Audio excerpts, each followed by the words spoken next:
Have you ever wondered how successful architecture, engineering, and construction companies scale their business? Or have you ever wanted guidance on how to get more growth, wealth, and freedom from your AEC company? Well, then you're in luck. Hi, I'm Will Forat. And I'm Justin Nagel, and we're your podcast hosts. We interview successful AEC business leaders to learn how they use people, process, and technology to scale their businesses. So sit back and get ready to learn from the industry's best. This is Building Scale. Hey listeners, it's Will here. Our mission is to help the AEC industry protect itself by making technology easy. If you've ever listened to our show, then you know that the three pillars of scaling a business are people, process, and technology. So if you suspect technology is your weak link, then book a call with us to see where we can help maximize your company's IT and cybersecurity strategy. Just go to buildingscale.net/help. Today's guest is Matt Aston.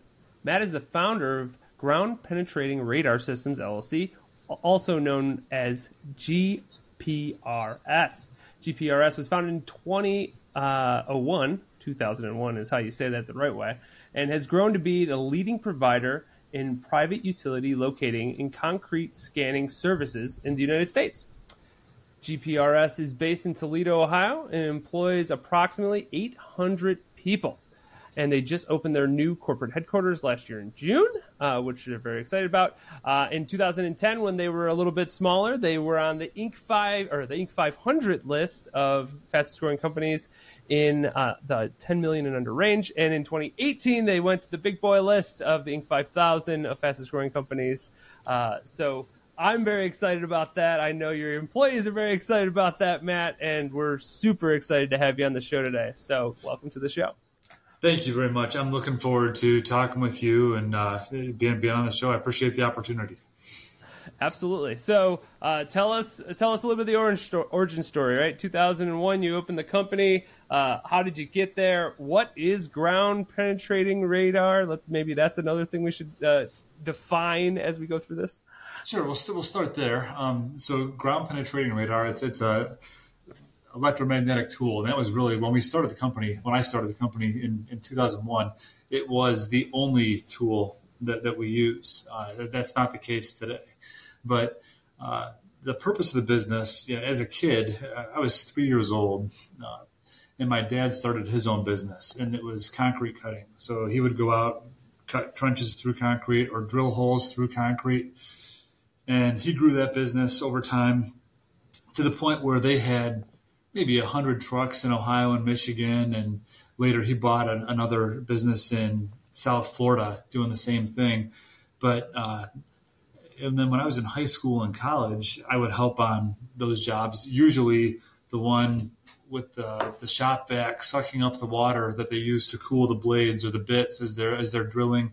Sometimes I would be on the underside of the floor slab catching the core, so it didn't break anything when they drilled the hole through the floor slab. But I did not want I didn't see that as a future for me. So I thought my goal was to go to college, get a job in finance, and work in a high-rise building in Chicago or New York or Boston.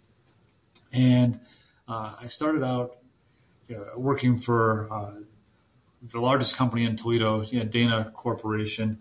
I was in their financial division as an analyst, a kind of entry-level analyst. And at the time, Dana had close to 80,000 employees. It didn't take me long to realize that working for a huge company like that, it wasn't what I was meant for. So I talked to my dad about going into business with him. At first, he said, "Hey, that'd be great. Any father would love to work with his son." And about a week later, we were at lunch, and he came back to me and said, I think this is the wrong thing. I think that you should really do something on your own." And I'm 24 years old. My wife had just quit her job as a teacher. We were about to have our first child. And I didn't have much money in the bank and didn't have any ideas on what to do or how I would start a business. So he gave me this magazine. The magazine was Concrete Openings was the publication. and it was just an industry publication put out by concrete sawing and drilling companies. And in that magazine, he had a page folded on this advertisement for ground penetrating radar. And I looked at this and thought, okay, my mind took me back to a job we were on, and we were cutting in a grocery store, trench kind of going down. They were putting these new chiller lines in the freezer aisle. And we were probably 6 or 8 feet into the trench, moving from just behind the cash registers towards the back of the store. So this trench is going to be 75 or 80 feet probably. And 6 or 7 feet in, I see this big flash, saw goes dead, everything goes out. And I say to the guy, what happened? And he goes, well, we just cut through the primary power.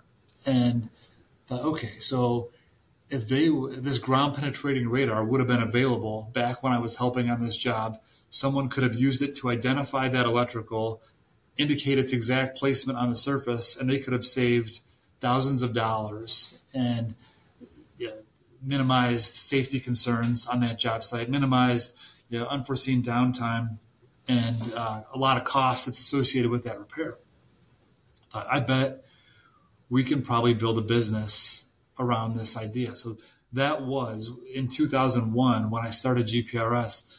That was kind of the singular idea of how we would bring value to the industry. Is before any saw cutting or core drilling was going to take place within a building, we would use ground penetrating radar to identify the placement of underground or embedded electrical within a concrete slab. And over the last 22 and a half years, I guess, it has grown to many more services than just finding electrical, though that is still a core piece of our business.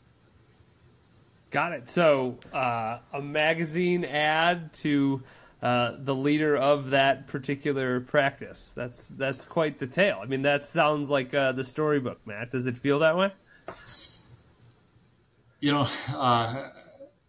I never had a vision. I remember I was helping my father-in-law move into his house. This is probably 2003, so we've been in business for a couple of years. And we just get done unloading the U-Haul. And he asked me, hey, what's your plan with this business? What do you think you could do with it? We probably had 2 other employees at the time besides me. I said, well, I think – so I live in Toledo, Ohio. That's where GPRS was started in the market that we initially served. I said, I think I could probably hire people and put them in Detroit and Cleveland and Columbus, Cincinnati, maybe Indianapolis and Chicago. And if we had a few people in each one of those cities, we could probably do a couple million a year in revenue, and that'd be a great business. And it's just gone far beyond that. And we've been extremely blessed. I did everything that they say not to do. I hired my friends. He gave them full autonomy, moved them hundreds, in some cases thousands of miles away. Was not there to help them get started or check up on them. I mean, I trained them, showed them what I did in Toledo and Detroit when I was building the business and building a customer base there. But I gave them some incentives to grow the company, and we just worked exceptionally well together. And we had people at one time myself in Toledo, somebody in Cleveland, DC, Orlando, Charlotte, Dallas, and Phoenix. That was kind of our initial core group of people. And it just built to what it is today. I mean, nearly 800 people in the company, and far beyond any original vision that I had getting started. Let's talk about that. So you start the business. In 2003, you're at 2 people. Where did this scale come from? When did you start saying, like, all right, we're taking over Detroit, we're taking over Miami, we're taking over Philadelphia, we're across, name a city, name a football city, and they're there. So like, how did that start? How did you start saying, like, we're going to do this? And then what did that look like culture-wise? That's a lot of spread geography to keep focus. So That's it. Are you familiar with the book, The E-Myth? Yep. All right, by Michael Gerber. Mm-hmm. So in 2006, we were awarded the Trump Tower job in Chicago. Okay. They had to drill about 4,000 holes, and they couldn't hit any of the reinforcing steel within the concrete as they were drilling these holes. It was a great job for us, the biggest job by far at the time in the history of our company. And we didn't have anybody in Chicago. So I was going over to get this job started for the first few weeks. And at night, I was reading this book, the E-Myth. And so in business for almost 5 years at the time. And really the principle of E-Myth is that businesses either fail entirely or they fail to grow because the owner spends too much time working inside the business and not enough time on it. And the analogy or the situation he uses is a baker who's got this consistent line of customers out the door every single day. But instead of removing himself and replicating his process in the next town or in another state, he just gets wrapped up in making muffins and cookies and serving the customer. And it hit me like a punch in the gut. I mean, that's exactly what I was doing. I was just making muffins. So I came up with a plan to take myself out of the field and focus on growing the business. So the first person I hired, John Kessinger, he was in Cleveland, but he and his wife were both from Toledo.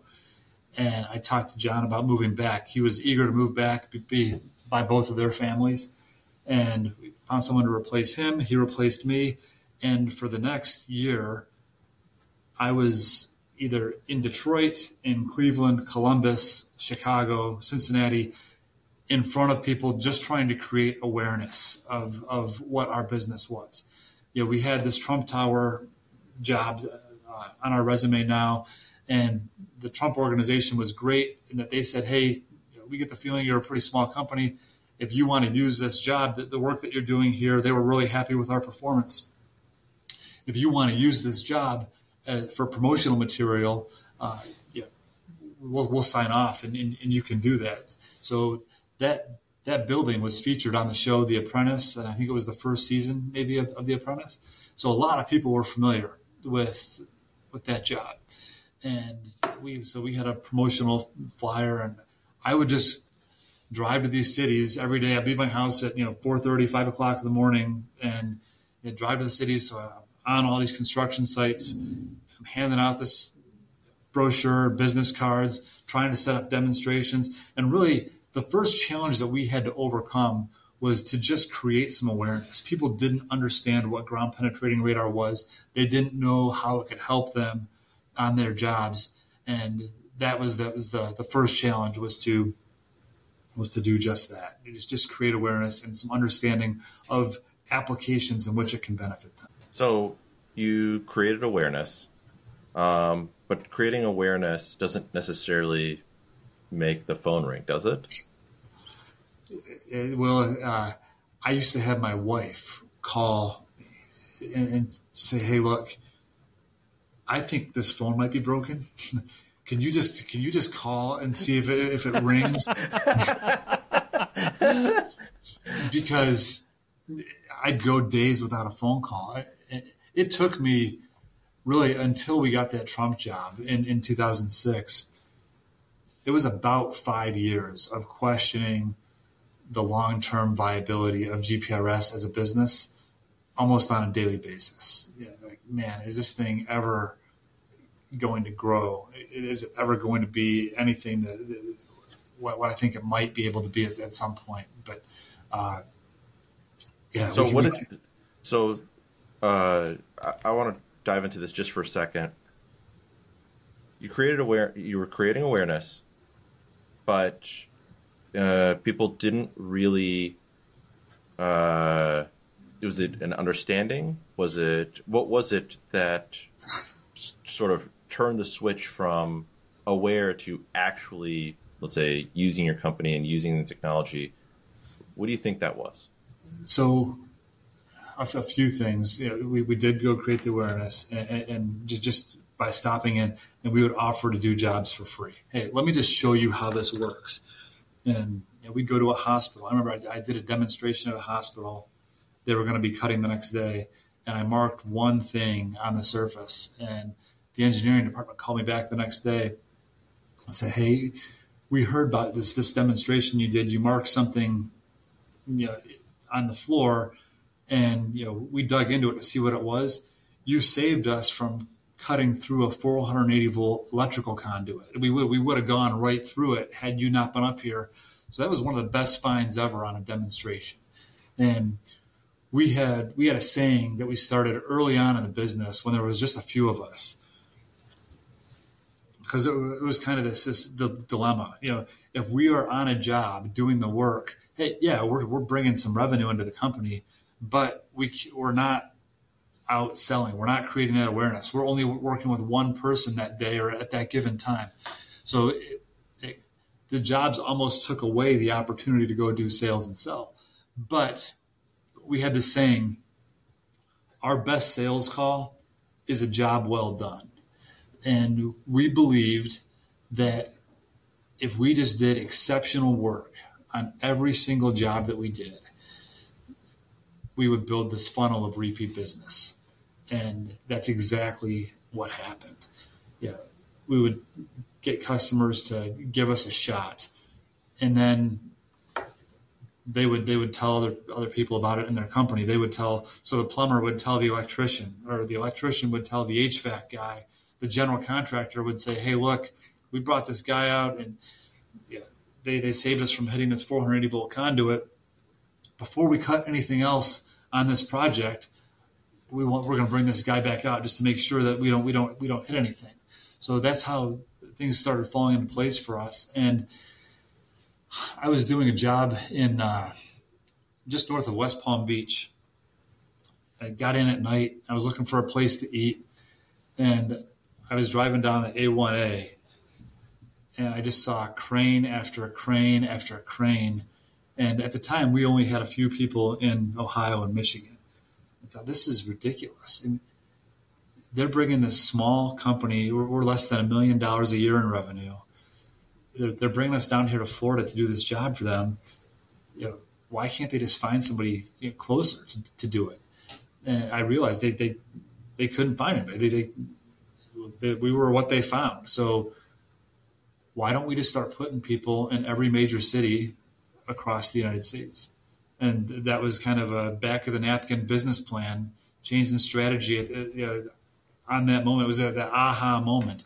Hey, we could do this everywhere. And we got really aggressive in about 2008 and just started hiring a new city probably every 2 or 3 months. And then it turned to every month we were launching a new business. As soon as we got Charlotte going, we got Raleigh going. As soon as we got Nashville, then we had Memphis, kind of lined up. And next thing you knew, by probably 2015 or so, we were in 53 cities across the United States, usually with just one person in that market. Our strategy was different, and looking back, I think it was great. We decided, hey, let's cast our net wide. Let's just get one person in a city, and then the market is going to dictate how many people we need. So, and it's going to be correlated to population. So we're, right now, today, Southern California is the number one market for GPRS. We have close to 40 project managers out delivering our services every day in Southern California.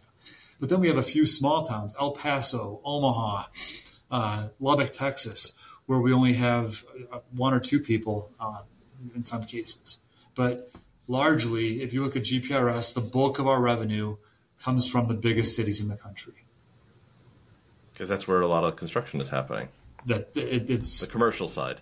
It makes sense, right?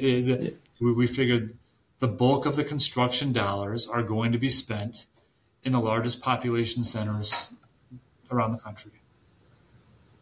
So, 2008, you started really being aggressive, right?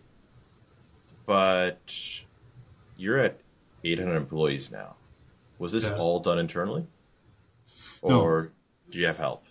No, we partnered with a private equity firm in Chicago, CIBC Partners, in 2017, and they taught us how to do M&A. So up to 2017, it had all been 100% organic growth. And then in 2017, we had about 200 employees, and we started getting some interest from private equity companies throughout the country. Met with several of them, and my attorney had actually worked with this one CIBC Partners, and he said, Matt, these guys are a lot like you, Midwestern values. They'll roll up their sleeves to get to work with you. And so partnered with them in 2017, and they were the majority owner in our business until June of 2020. And since then, Kohlberg and Company has been our majority private equity sponsor. CIBC is still invested as a minority sponsor, but and we've had 9 acquisitions since April of 2018. So at what point did you go, yeah, private equity is the way to go? Because you have to give up some equity, right? Sure. In order to be able to grow the company. So there's a lot of, in the industry, up until maybe a certain size and maybe maturity level, I haven't quite figured that out yet. It's sort of, there's an ego side of, it's my baby, it's my thing, I don't want to give this to anyone, etc. What made you change your mind or decide that was the way to go, where it was no longer just your baby? So there's a few factors. Well, I had the official legal ownership. I owned 100% of the business up to 2017. It didn't feel like it was my baby. I had an incredible team of people who helped me build this. I have a saying that I believe is 100% accurate. In any business, when things go well, the CEO gets too much credit. And in any business, when things go poorly, the CEO is assigned too much blame. So I never felt as though it was exclusively mine. I mean, I had a tremendous amount of help from people who worked incredibly hard to help me build this company. So one of the things that appealed to me was there was going to be some financial reward for those people. And it was like putting nitrous fuel in our engine, partnering with private equity. So we could take out strong competition in markets around the country, bring them into our business, acquire their customers, and grow that business, from those acquisitions, while bringing on some pretty incredible people to grow our company as well. So we've had a few people that came to GPRS from acquired companies that are now part of our senior leadership team.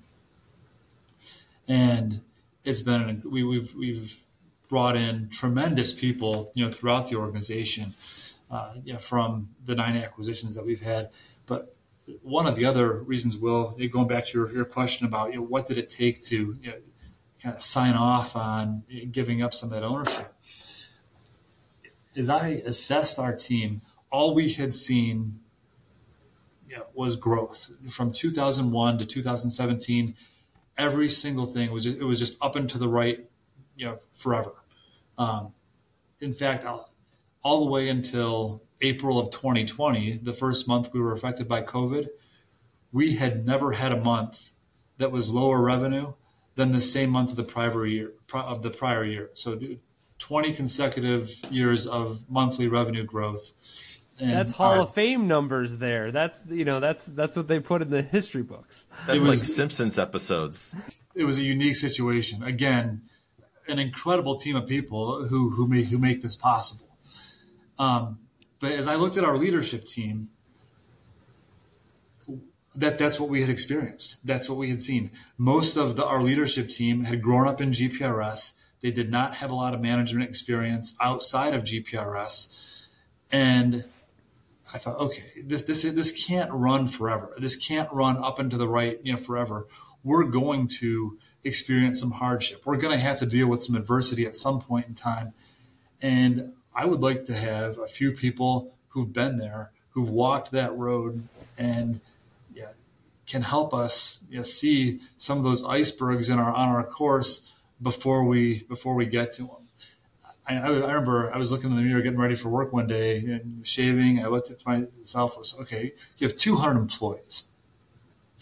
Let's say half of them are married, so there's 300 people. If half of them have kids, we're talking 350, 400 people that are affected by every single decision I make. And if we could get some people who had better insight on economic conditions, that would be a benefit to GPRS. If we can have people who had some insight on obstacles that we're gonna face as we continue to grow, that's going to be a benefit to GPRS as a whole. And then if we could give people ownership opportunity, that would be so now ownership opportunity is open to every single employee within GPRS. If they want ownership, they can write a check and have ownership in the company. And so they can share in this continued growth that we've had, since when we partnered with CIBC in November of 2017, we were about $40 million in revenue, and our budget for 2024 is $175 million in revenue. So, holding our, actually improving our profit margins along the way. So, the people who are responsible, for making that happen, they now have an opportunity to invest, and they can share in that win, as the company appreciates in value. That's over 4x in not many years of time. That's those employees or new owners are got to be real happy about that investment. It's that 175. It's a forecast, but sure. It's a forecast that we're confident in. But we still have to do it this year. No, for sure. So, thank you for kind of giving some clarity around that. Now, strategically speaking, right? Strategy, did it change from 2008 to kind of now being part of private equity, partnering with private equity? I don't think the strategy really changed. We did a McKinsey study in 2020 as part of that diligence process when Kohlberg was looking to buy the majority interest in GPRS. And that McKinsey study revealed that only about 30% of our potential user base knows we exist. So we've grown substantially since then, since 2020. But there's still this awareness gap that we haven't filled.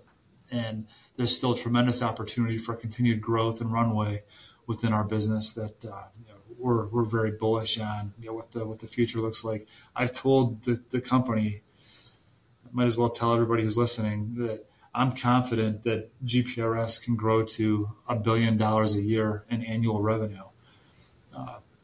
But we've got to make a few things happen to get there. I mean, that's 6 times growth from where we are today. More awareness, more Trump Tower use cases. I guess that would be a way of saying you're building trust, right? Because you're proving that those use cases. I personally see that not being an issue. 6xing your company after you've already 4x'd it. You just need a little bit of time. That's all. Right. We've added some service lines that came to us through acquisition. So now we do video pipe inspection where we can run a camera through a sewer and give a condition assessment of what the inside of that sewer looks like. We do 3D laser scanning and modeling using LiDAR technology. We do water leak detection, and these service lines are more in their infancy stage than the ground penetrating radar services are that we've been providing services in for 20 plus years now.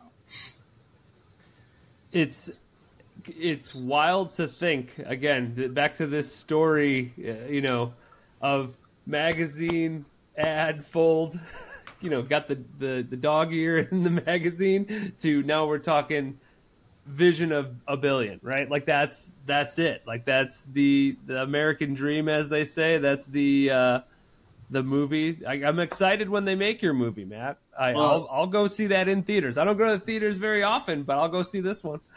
Well, thank you. Yeah, I mean, a lot of credit to my dad there. I was 24 years old, when that went down. Most 24-year-olds don't listen to their dad still. They're not there yet. They haven't graduated to the, actually, maybe he knows what he's talking about a little bit. Brains haven't quite developed, yeah. He had walked the walk for sure.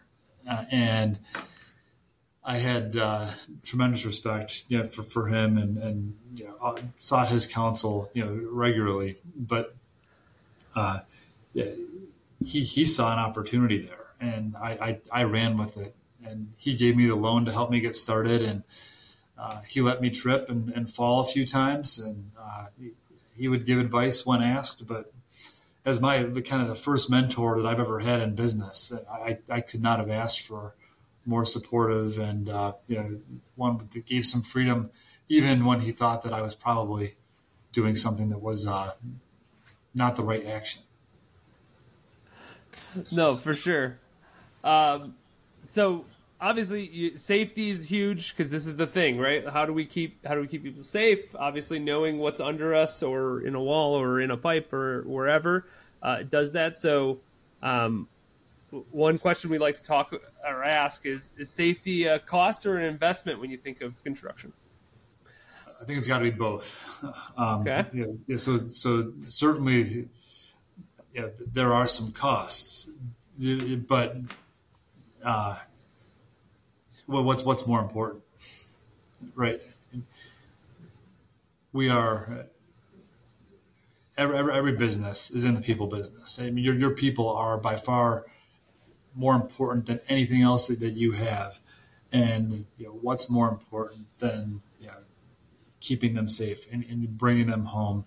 And so, whatever the investment is, it's absolutely, or whatever the cost is, it's well worth the investment. I think they go. I might be maybe sliding out of a clear answer there for you, but I think it's got to be both. No, I think in your case, it would have been easy for you to say investment, because obviously, hey, yeah, it's an investment. Come on over. We can help you be safer. So it's actually very honest that you're saying, well, it's a little bit of both there. No, our services are not free, right? Yeah. We are going to charge when we show up on site. We do no longer charge. Doing the free gimmies anymore. Those days are gone. Yeah, they may not be gone, but they're definitely far and few between. Got it. There was something else that you talked about in our pre-interview, SIM. Yeah. Do you want to talk about that a little bit? What that sure. is? So what we've done, we have people who are just beyond exceptional in what we do, and so we kind of looked at our best and brightest. What makes you so good? I mean, we do this award, quality service award, where how many of our project managers, how many of our field staff have gone the entire year doing hundreds of jobs without a single incident of error. And we've got about 30 that just went 5 consecutive years without a single incident. And Wow. So probably 1,500 to 2,000 jobs, different sites, in all across the country. And our incident rate, last year we did about 120,000 jobs, and our error rate was 0.13%. So I think the math on that is about 160 jobs out of 120,000 where we had an incident. there are limitations that are associated with our equipment that we can't always overcome, but we use this combination of technologies to try to give our customer the very best result possible. But what SIM is we've basically created a process from when we get out of our truck on a job site, what we do to deliver that high level of accuracy, and it's a process for our field team to follow to execute at that level. That we're either going to be right or we're going to be wrong, and winning is a lot more fun than losing.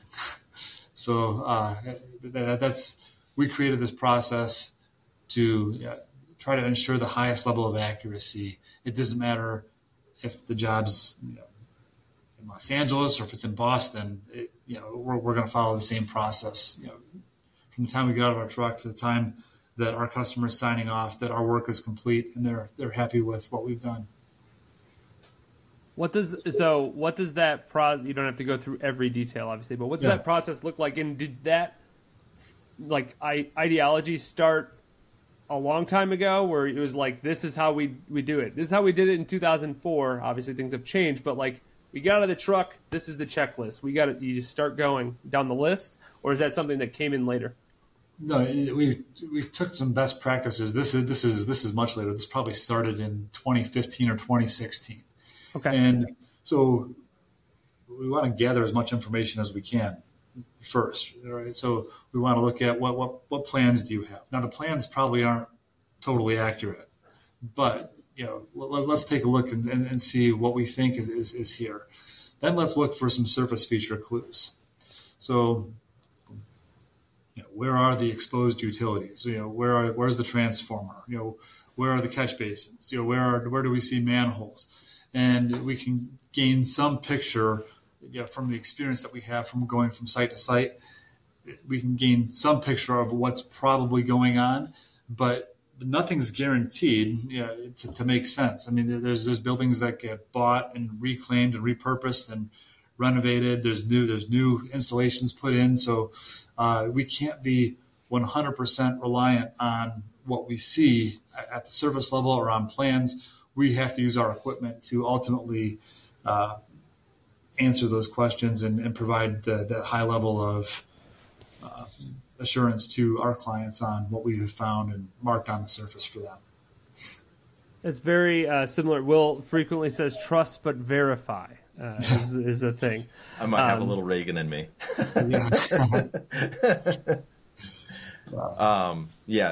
Process is the thing that should be run, or should be the thing that gets done over and over. It's what helps with repeatable results, right? No one knows everything, but if you have a checklist, or if you figured out a certain way to do things, you should expect a result based on that process, right?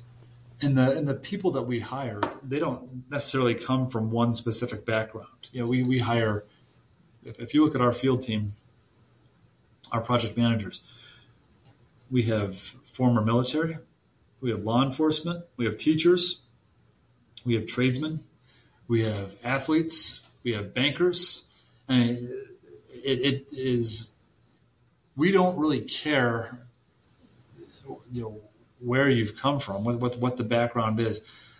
We look for the right person. We have a saying within our company that we hire character and then we teach skill.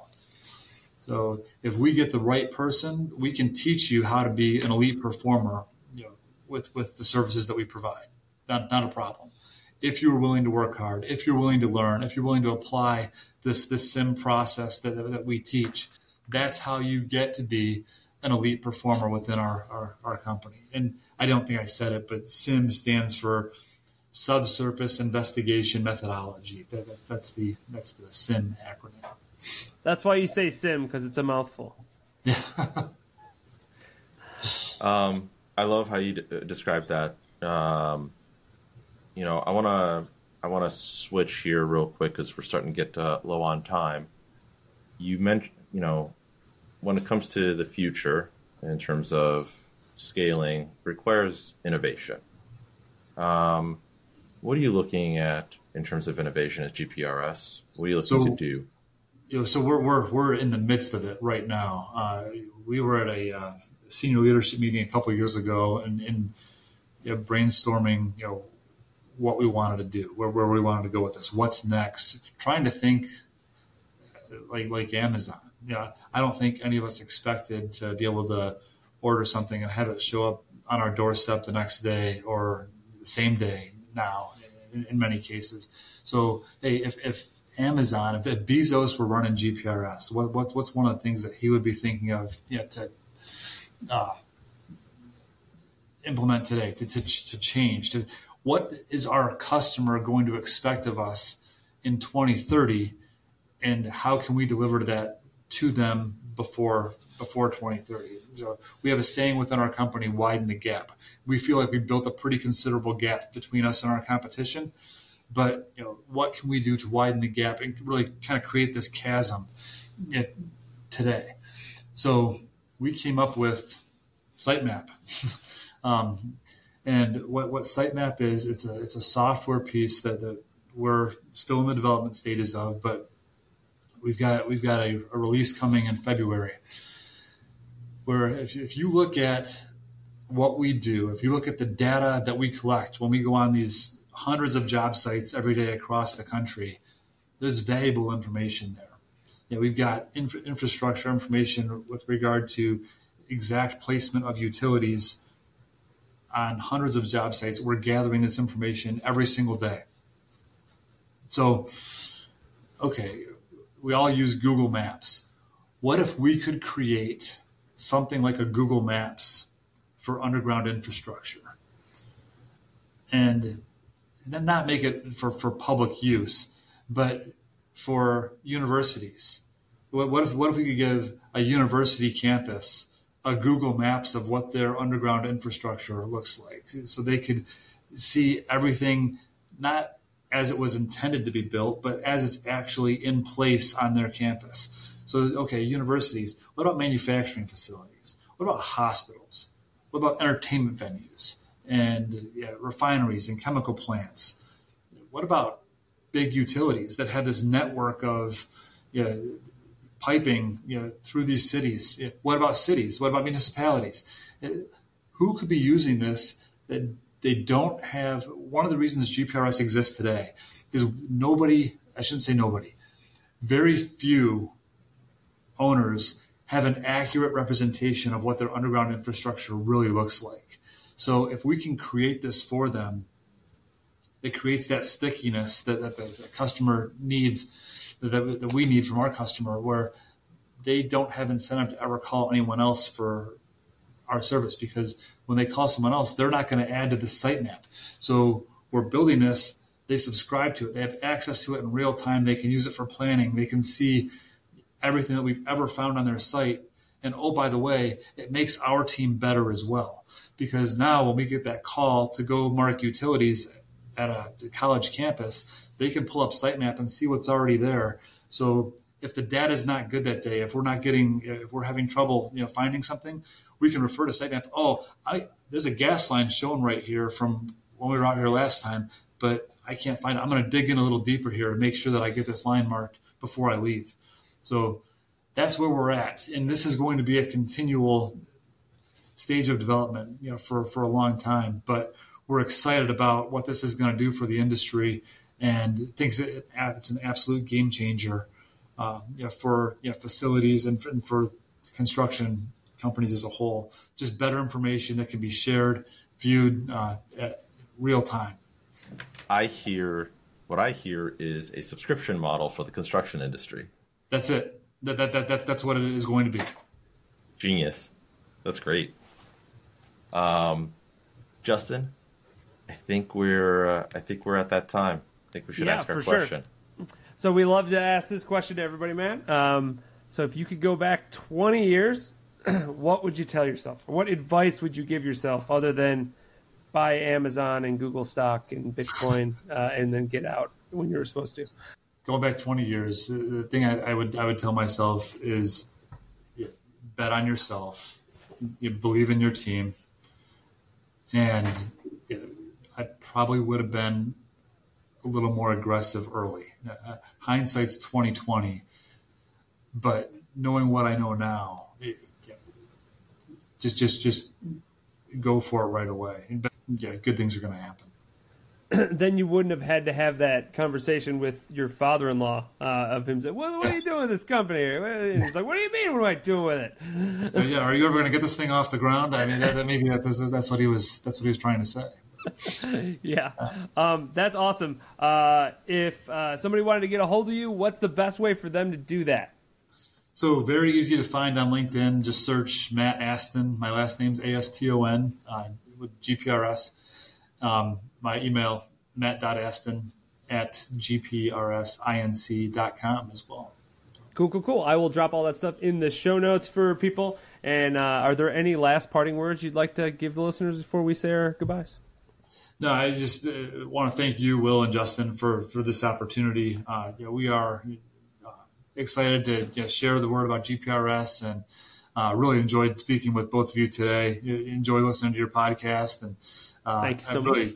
Just very grateful for the opportunity to be on. So thank you. Well, you know the importance of awareness, so hopefully this gives you a little bit more of awareness for GPRS. So That's it. Awesome. Listeners, we had a blast today. I hope you did as well. Look for the show notes for all the stuff for Matt, and as well as for me and Will and Spot Migration. And until next time, adios. Adios. Thanks for listening to Building Scale.